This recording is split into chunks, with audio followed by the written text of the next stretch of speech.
Surprised my wife on her business trip but caught her cheating on me with her coworker. The alarm went off at 6 in the morning like it always does, starting our day. Jessica, my wife, and I got up from bed, not really wanting to, as the morning sun came in. I couldn't help but groan, feeling really tired as I sat up and put my feet on the floor. "Why do you sound so old?" Jessica joked, heading to the bathroom. "After last night, I feel like I am," I joked back, thinking about how fun last night was. She always made things exciting. Today was the start of Jessica's work trip, which meant I was on my own for a week. I wasn't exactly thrilled about it. As I heard the shower running, I thought about joining her but decided not to.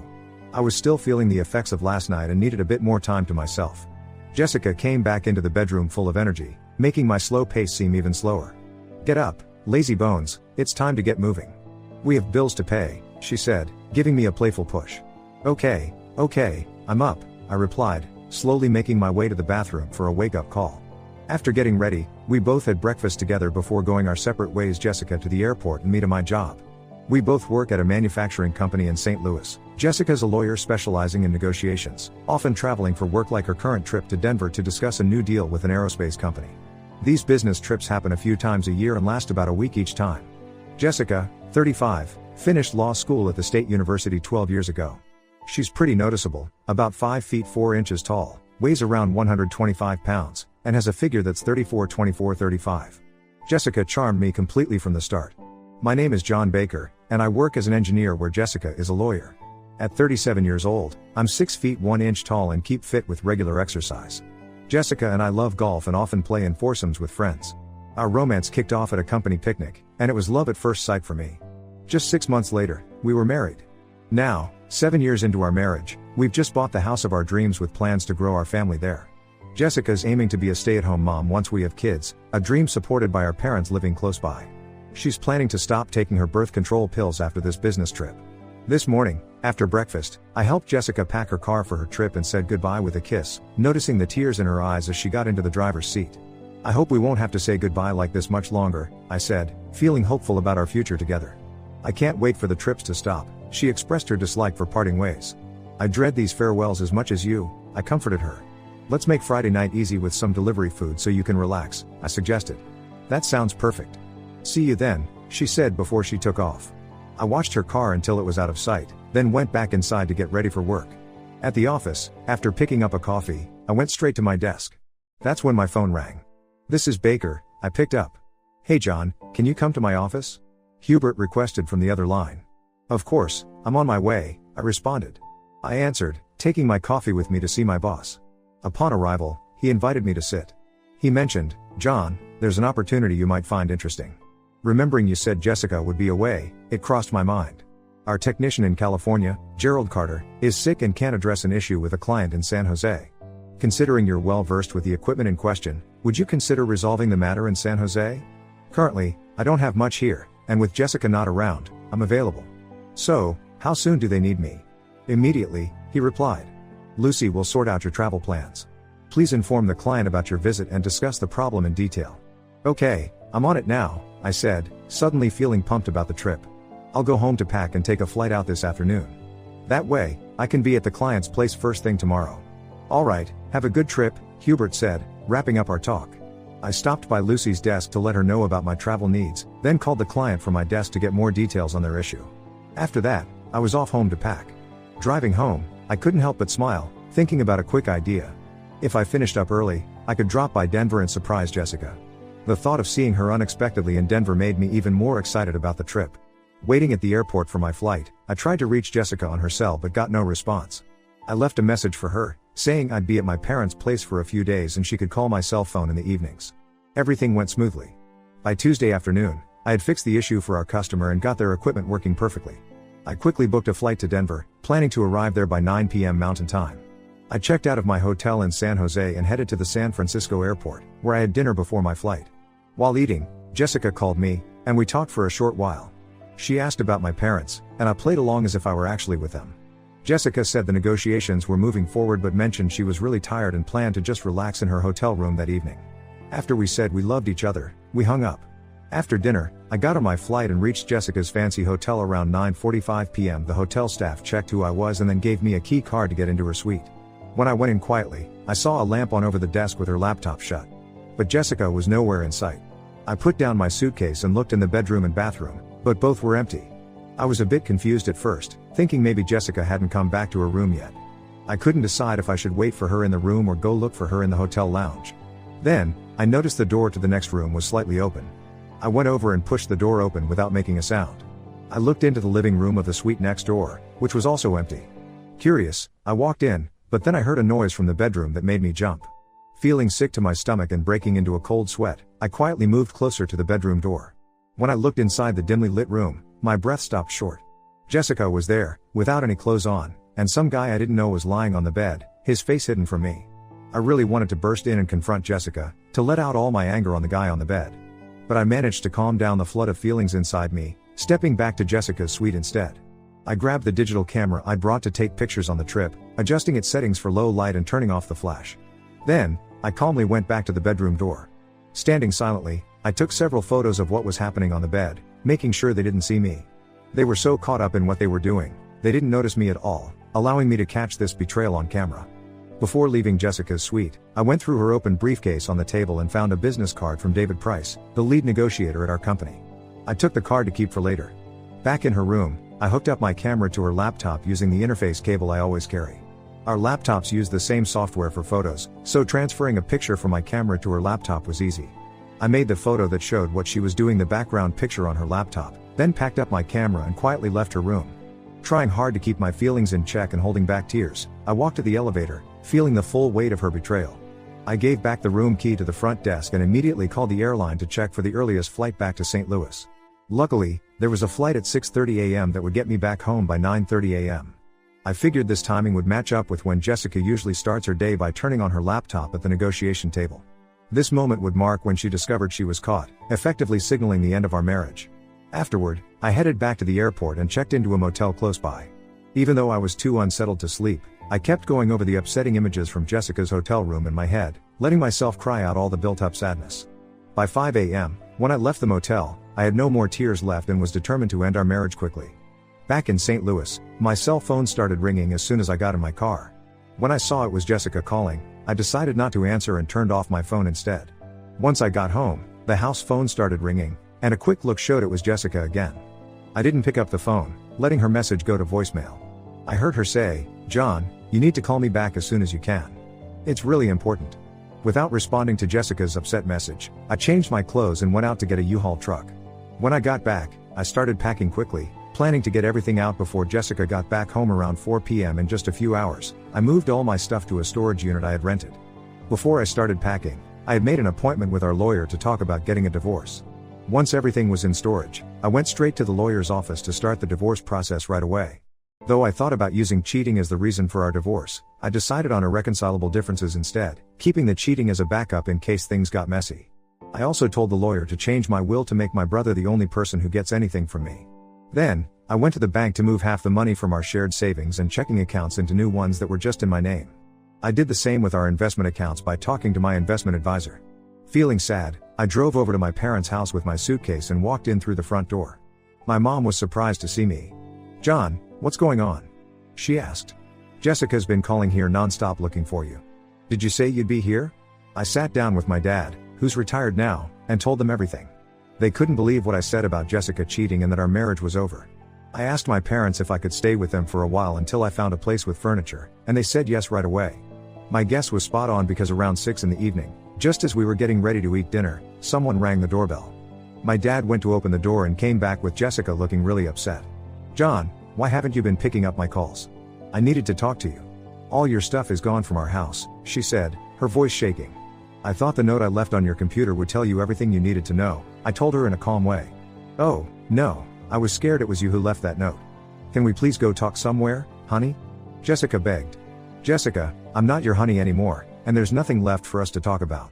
I've started the process to get a divorce, and if we need to say anything, our lawyers can handle it.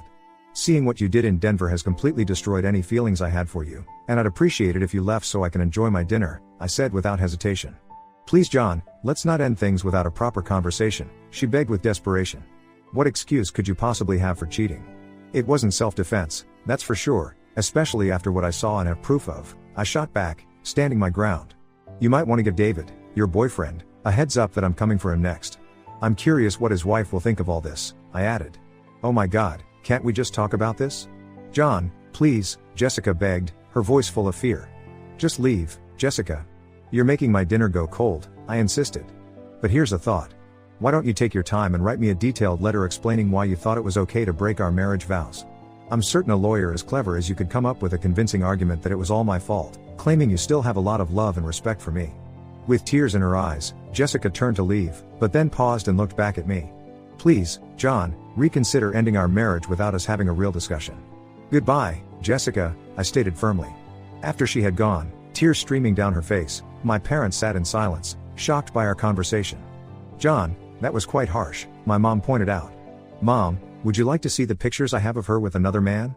That's the real harsh reality, I responded sharply. She's shown me complete disrespect, and I can't accept that. I can't ever trust her again. Do you really want me to have children with someone who acts like that?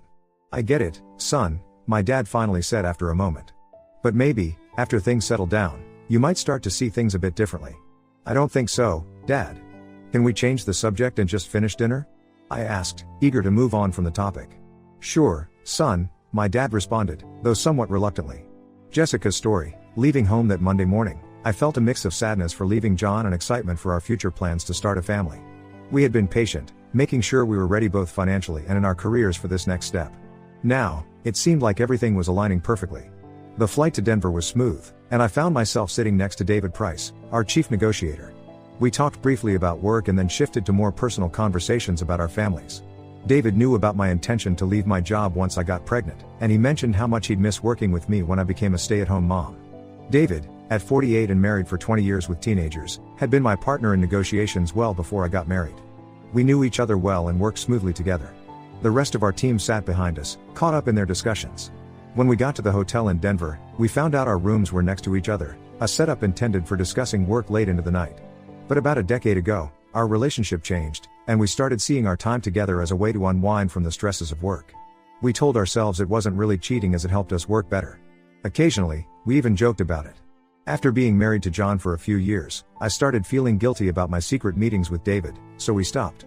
But then, during a really tough negotiation, David suggested we start up again to help ease the stress. I hesitantly agreed and found myself pulled back into the affair.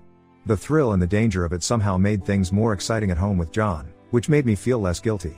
On this trip, David and I didn't meet up the first night because I was too tired, but after a hard day of negotiating the next day, I decided to see him. I don't know how or when John found out, or how he got that picture, but I was completely shocked to see it on my laptop the next morning.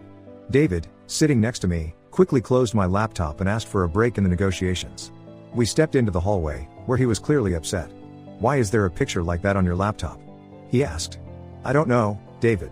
That wasn't their last time I used it, I answered, still in shock. Let's take another look, he said. We opened the laptop again and looked at the image together. Oh no, that's you, he said. Me? How could that be? I was confused. I'm not sure, but that's definitely you, and the person under you looks like it could be me, even though you can't see my face. Did you leave your laptop somewhere someone could have taken that picture? No, it was with me the whole trip and only in my room or yours. I can't imagine how someone got in to take a photo, I replied. The door was shut, so I thought it was locked. You've got to go back to the hotel and see if they let anyone into your room last night. I'll stay here and take care of things. Try getting in touch with John to see where he was last night. It's impossible it was him. I talked to him while he was at his parents'. Did you call his parents' landline? No, he told me to use his cell phone. That's worrisome. He could have been anywhere when you called. Hit me up on my cell phone if you find out anything. And try to sort this mess out. Get a taxi to the hotel. Got it, see you. I was soaked in sweat.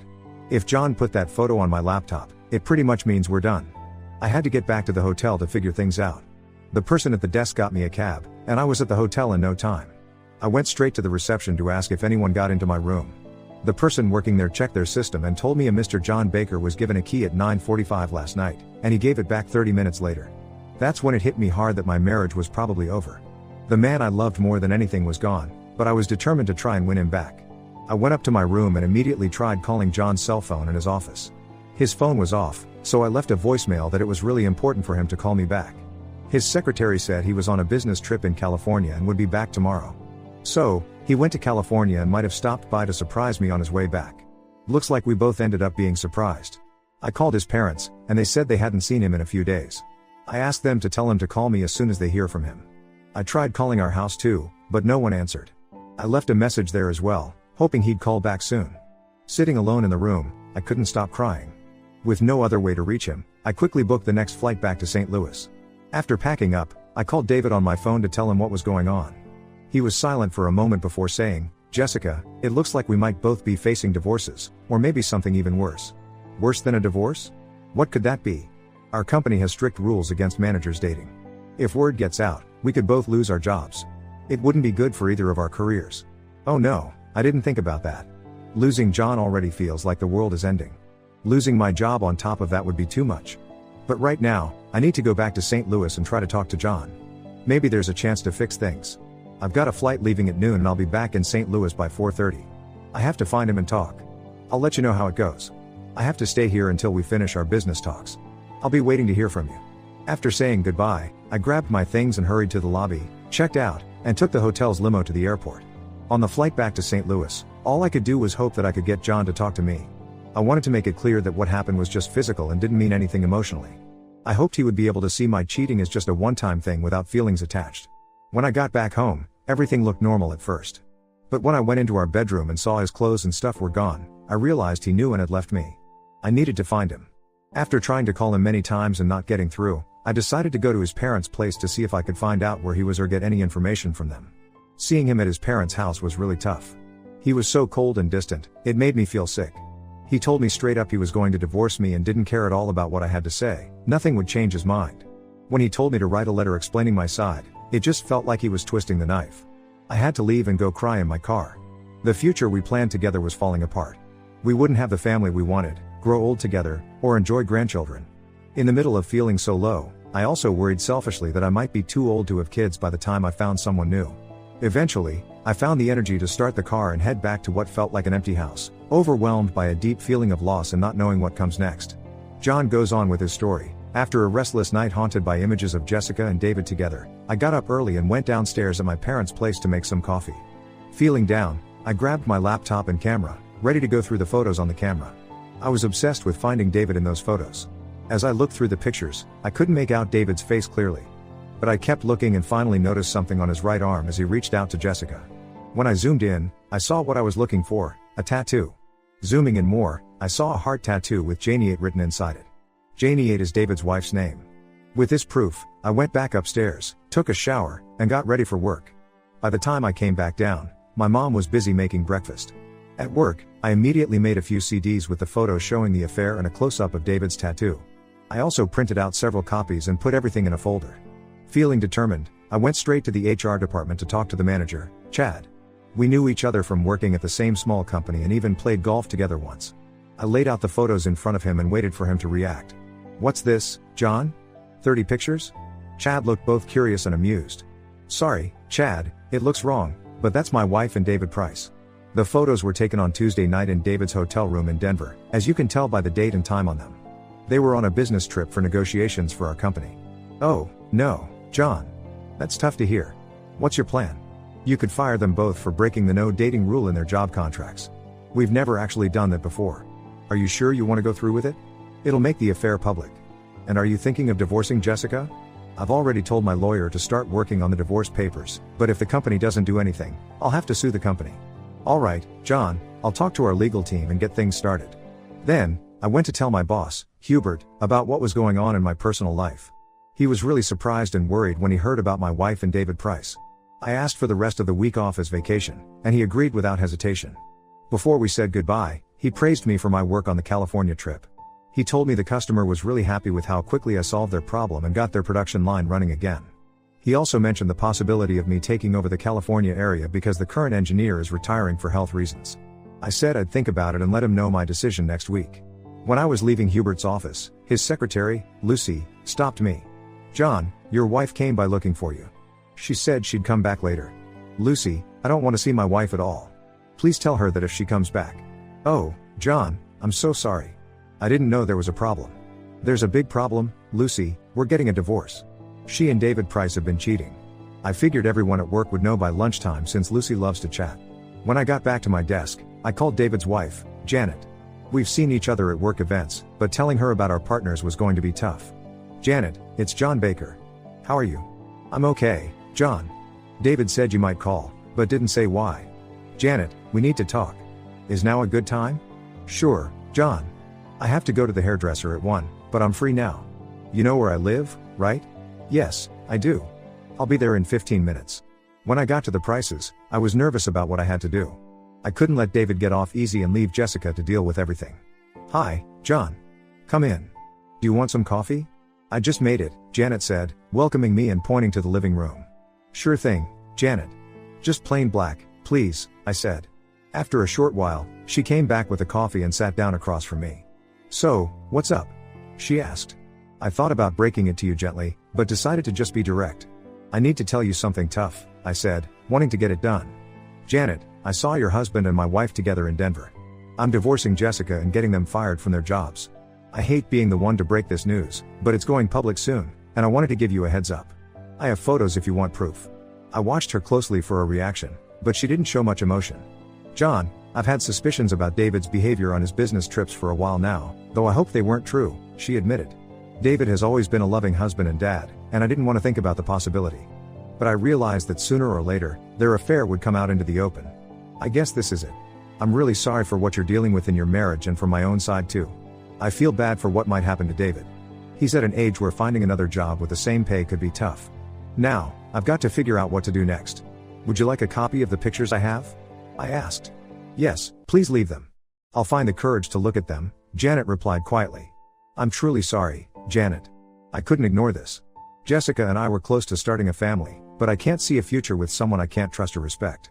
The mother of our kids needs both of those things, I explained, my voice heavy with sadness. I get it, John. Thanks for being straight with me. I'd rather hear it from you first, and I want to say again how sorry I am about what's happening with Jessica. I'm sure she feels awful too, and David will when he finds out I know about their affair. I just wish it was a one-time thing. It'd be easier to forgive. But I think it's been happening for years, and that's hard to take now that it's out there. I've got my pride, and I need to keep my head up, Janet said, her voice sounding both sad and determined. If there's anything I can do to help, just let me know, I said genuinely as I got ready to leave and head back to my parents' place. Epilogue. It's been 6 months since I started the divorce process. This morning, I got the final papers, officially ending my marriage to Jessica.